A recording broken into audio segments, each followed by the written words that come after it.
I'm really excited to bring up my first guest. Let's go to the Toms River Volkswagen Sports Hotline and welcome into the locker room a legendary Hall of Fame quarterback from the New York Jets, Joe Willie Namath. Joe, good morning, Joe. Hey, Billy. Bobby, good morning, man. Hey. And I'm glad we're rolling into the football season. Yeah, Joe, I guess this has got to be your favorite time of year. You know, smelling that wet, fresh cut grass in the morning, getting out and getting the pads on. Man, when you talk about that grass, smelling that fresh cut grass and wet, it brings me back to my high school days. We used to practice on a field that was all dirt or clay, and we only got to play on grass on Friday nights, man. So thank you for that memory. Hey, Joe, I gotta start off by saying my brother Bob and I were twins, and he's my co-host. And growing up, my first recollection of any Super Bowl was Super Bowl III. Well, we're 57. Yeah, we're 57 years old, so we were, right. you know, so my first 9. recollection was Super Bowl III, but after that, Bobby, my brother, was a big big Colts fan. He liked Johnny Unitas, and of course, I was a big Joe Namath fan, to the point where I used to emulate you, Joe. I used to even walk around with a limp, and I had perfect knees. Well, I'm glad you got over that limp. At least I hope you did. And I want to say, I don't know, Bobby, Johnny's hairstyle has stayed popular, so I hope you still have a close cut. Hey, speaking of the haircut, Joe, in high school you had that haircut. Oh, you bet, man. You used to use that wax stick, too, to keep that sticking up there, man. Yeah, most of us did. Now, Joe, your first love was baseball, right? I really did love baseball. You know, I enjoyed basketball and I enjoyed football. Up in those three sports, baseball was one that I probably enjoyed the most. We didn't play enough of, but we were fortunate to win championships in high school in both football and baseball. And hey, man, things turned out fairly well for me going the football route. Oh, I'd say. And, Joe, did the Cubs show interest in you when you were in high school? Oh, yes, they did. They offered me a bonus, actually, back then that Wow. my dad would have had to work 10 years plus for. And I got to admit, the last baseball game I went to see was the Phillies playing at the Chicago Cubs. Oh, no Yeah, I kidding. saw that. Yeah. Did you sing "Take Me Out to the Ball Game"? Yes, I did. But just the truth. I didn't do it. We all sang it, man. Joe, and then you decide. I guess your brother talks you in or puts the hammer down, says you're going to Alabama, you're going to college, and you're going to play. You're going to go down there and play for football, and you end up playing for Bear Bryant, a legendary coach, and that had to be something, a culture shock to go down there for that. It was, first of all, my mother wanted me to go to college, and so that's when my brother told me what to do, or brothers told me what to do. And then being so lucky to be able to be introduced to Coach Bryant, the man, and his teachers that were around him, I was pure lucky. And Coach Bryant had coached two other quarterbacks from Western Pennsylvania that really I didn't realize that he had done that until I got there, and Coach Bryant called me Babe before we were getting to play Georgia. Anyway, he coached Babe Pirelli. You might remember Vito Babe Pirelli, man. Uh-huh. And the quarterback that played for 100 years, George Blanda, quarterback. Oh, yeah. Remember George, yeah. Oh, yeah. So Coach Bryant knew his Western PA quarterbacks, but I tell you what, I didn't know that segregation even existed when I went to Alabama. Well, Joe, it's funny you bring that up because I am a history teacher, and in our curriculum we talk about the civil rights. I mean, you were there. You were there when Vivian Malone and James Hood were denied entrance, and Governor Wallace got removed. I mean, you were standing right there. Yes, and actually earshot close enough to hear the federal marshals say, Governor Wallace, this is now a federal issue. Please step aside. Wow. And you know what? it was a good education for me because I knew our players. I got to know our players on the team and some other students, and especially our players and coaches. They were righteous people. They were God-fearing, righteous, hard-working people. And I learned that the young animal, the child at home to this day, is influenced so much by the parents or their environment. Sure. And to this day, they're influenced by the environment that we're brought up in. Thankfully, that ticket has changed. You know, that dealing with the racial injustices, for the most part, has changed. Yeah. But today, even, man, we got to be aware of what we're teaching our children and what we're saying around them, because they are going to grow up believing in mom and dad and the environment. I couldn't agree with you, Joe. We're talking with legendary Hall of Fame quarterback Joe Namath. And, Joe, one of the funniest things, I mean, I just laughed when you come down from Beaver Falls, Pennsylvania, and Bear Bryant calls you up into his tower, which is the tower, and he says to you, oh, blah, blah, blah, blah. You couldn't even understand what he was saying. Hey, that's a fact. I mean, I wasn't up to speed with the Southern dialect at that time, but I did understand one word he said, and I didn't know what it meant. He pointed down the field and he said, "Oh, baby, a stud." He said, well, he is stud too, and I didn't know what stud meant. I guess I did learn, you know. Joe.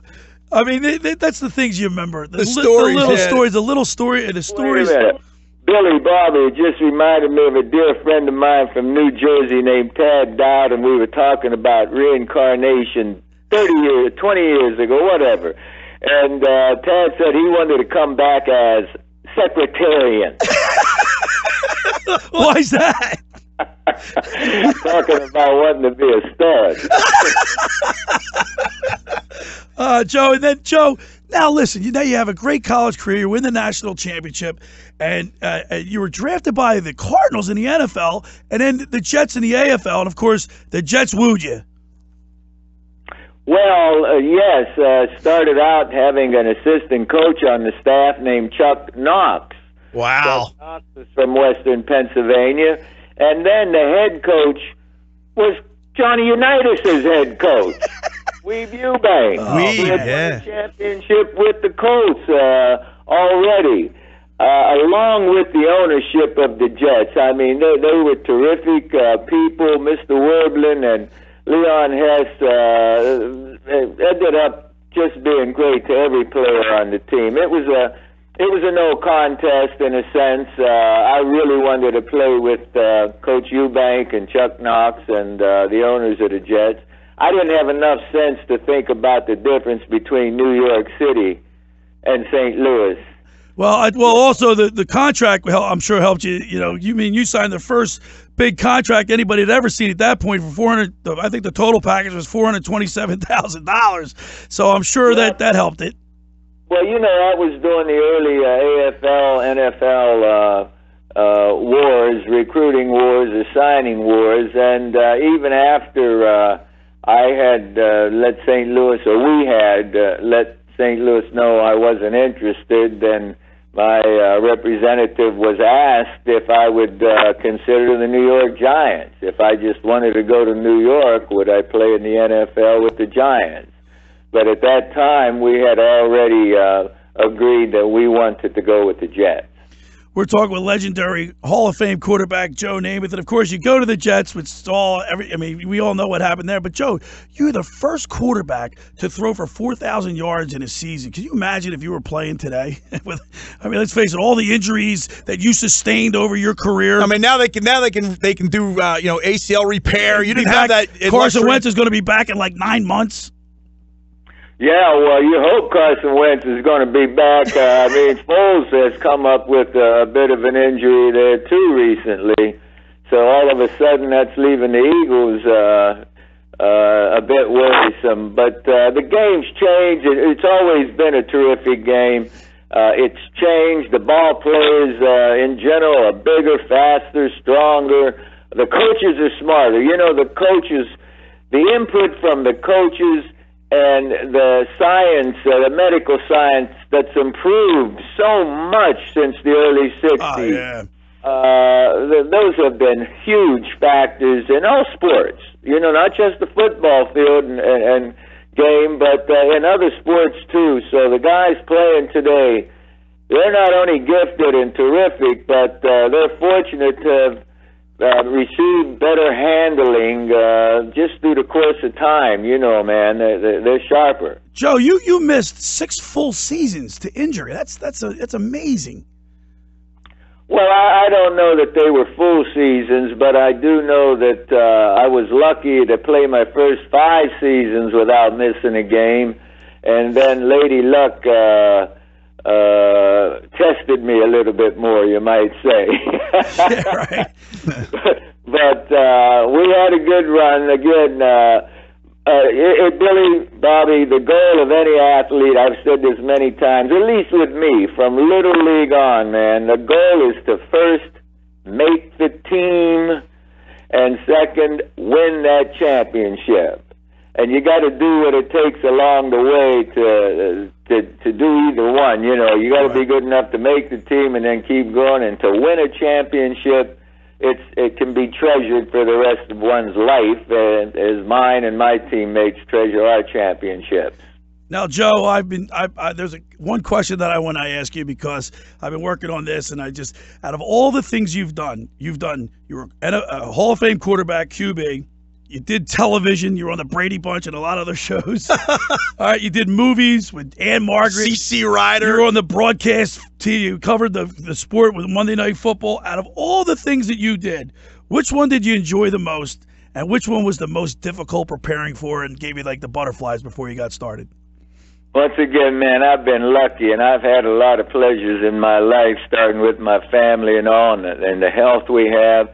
And I had some off-the-field adventures and pleasures, too, I might add. Boy, we love you, Joe.